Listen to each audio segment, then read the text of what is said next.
Hello everyone, and welcome to my General Hospital YouTube channel. I hope everyone is having a wonderful day. Before we begin, please hit the subscribers button and give this video a thumbs up. Friday, December 1, 2023. Lois asks Chase over for supper. Liz provides Finn encouragement and counsel, and Sunny refuses to work with Pikeman any longer on General Hospital. Brook Lynn visits her mother in the Quartermain kitchen. Lois is cutting vegetables when she inquires about Chase's whereabouts. After Gloria's marriage rant, Brook Lynn suggests he's halfway to Canada. Lois believes she's being dramatic, but Brook Lynn is humiliated by Grandma's words. Brook Lynn claims they haven't discussed marriage and have only recently moved in together. Lois believes marriage is the next step, while Brook Lynn maintains they are content as is. Chase appears with wine, claiming to have a wine guy, and pours some glasses for them. Lois enjoys the wine and is delighted that they could join her for supper. She wants to learn more about Chase and apologize to her mother. She explains that her mother is a romantic and in love with love, and that ladies her age feel that if you're in love, you put a ring on it. Brook Lynn suffocates on her wine. Gloria clearly likes him, and Lois likes and approves of him as well. She notices that he makes her daughter happy, and Chase replies she does as well. Lois excuses herself to take a call, and Brook Lynn apologizes to Chase for everything. He claims he is not. She can't believe he's not giddy with wedding talk, but he is. He advises her to unwind, but Brook Lynn believes her grandmother has already rented a church for her. Her grandmother's point of view she can understand, but not her mother's. Chase doesn't want her to be upset with her mother on his behalf because he thinks she's fantastic. She thanks him and marvels at her good fortune. Every day, he asks himself the same questions. Chase inquires about the 3 most significant events in her life to date. She recalls seeing her great-grandfather Edward for the last time, writing her first song, and gaining a younger brother in Leo. He wants this moment to be included on that list, so he gets down on one knee and proposes. Christina returns Molly to her apartment and gets them some wine. Molly is stunned, and Christina guides her to her sofa. She inquires as to what transpired. Molly realizes she's never gone to her house before. Christina is stunned, and Molly points out that whenever they get together, it's usually at her or her mother's house. Christina is devastated, and she did not have her over her on purpose. She tells her she can come over whenever she wants. They raise their glasses to toast. Molly suddenly recalls having a folder in the park, and Christina assures her that she has it and that everything is fine. Christina sees its fresh surrogacy candidates after Molly tells her to open it. Molly says that TJ has no idea she is seeking for additional surrogates.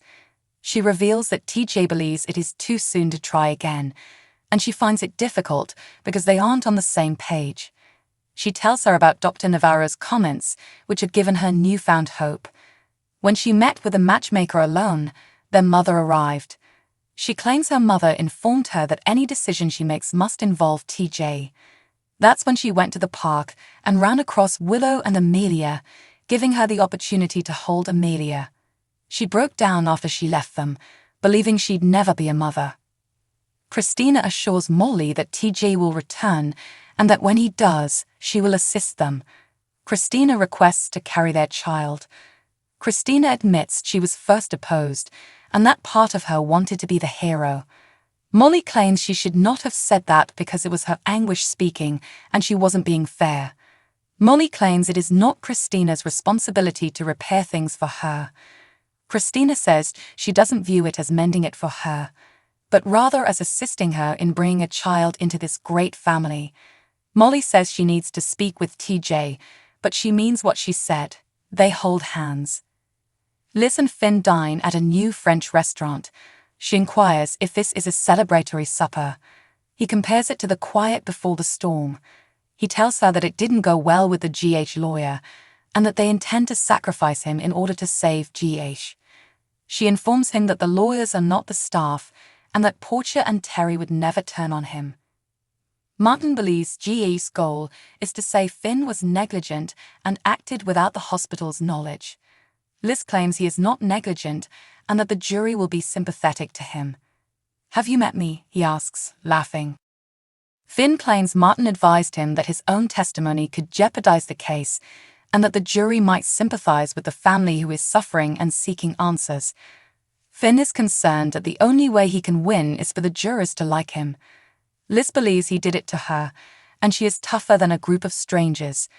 Liz is confident that the jury will view him as she does, a caring doctor who never gives up, a loving father, and someone who needs to practice his maple-tapping talents. He has saved hundreds of lives, she claims, and has the potential to save far more. Not if he loses this suit, he says. Martin believes the biggest obstacle is why he didn't screen for further tests, but Finn reminds him that he attempted to get Muldoon to come back in and he refused.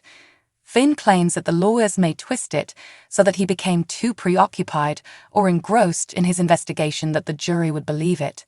Finn is concerned that he will appear arrogant on the stand and that if he pushed harder for the tests, Muldoon could still be alive. Liz claims that no one can answer that question and that all they can do is their best. He did his best, she knows.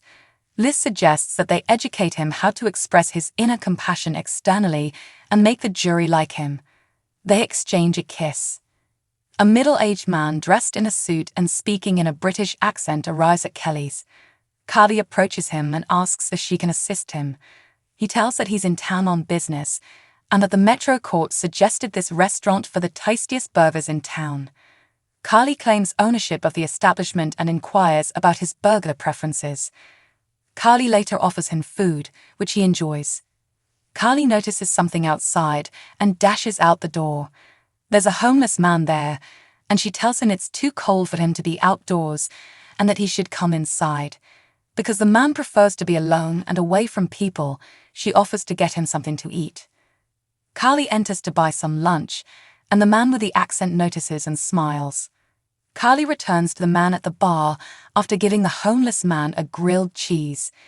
The man is startled she fed the man when he expected her to kick him out because he was terrible for business. She explains that at the end of the day, they donate all leftovers to the homeless shelter. He compliments her on her thoughtfulness. He requests the check and hands her cash to deliver to her buddy outside. She expresses gratitude to him. As Sonny prepares to meet with Pikeman's spokeswoman, Hume, Dex arrives at his office. Sonny advises him before he arrives that Austin has been murdered and that if anyone sees Dex threatening Austin at any moment, it might spell disaster for him. He tells Dex that if he is questioned by cops, he will not speak without his counsel and that Dante must be present. Pikeman wants to make another shipment, and they are willing to pay double this time, according to Hume, who arrives for the meeting. Sonny declines the cash and instructs Hume to inform his boss that he is leaving and to seek another shelter. Hume departs, and Sonny seeks Dex's advice. Sonny, according to Dex, made a mistake. Dex believes pikemen are deadly since he heard a lot about them in Afghanistan. Sonny hopes Pikeman decides he's more trouble than he's worth and moves on. Nina arrives to Spoon Island and inquires of Ava about the situation. Nina gasps as Ava declares herself totally freaked out and shows her what received in the mail, a photo of Austin's body. Nina inquires if this is true, and Ava responds that it is. She tells her about Austin's murder and shows her the note that arrived with the photo, as well as the Port Charles postmark on the envelope. Nina tells her that she needs to call the cops, but Ava swears that's the last thing she'll do. Ava pours herself a drink and tells Nina that Dante has already come out to question her, and there is so much Nina doesn't know. She reminds Nina of the day she walked in on her and Sonny having a heated argument a few months ago. She says that she was blackmailed and tells her about how she mistakenly believed she had murdered Nicholas.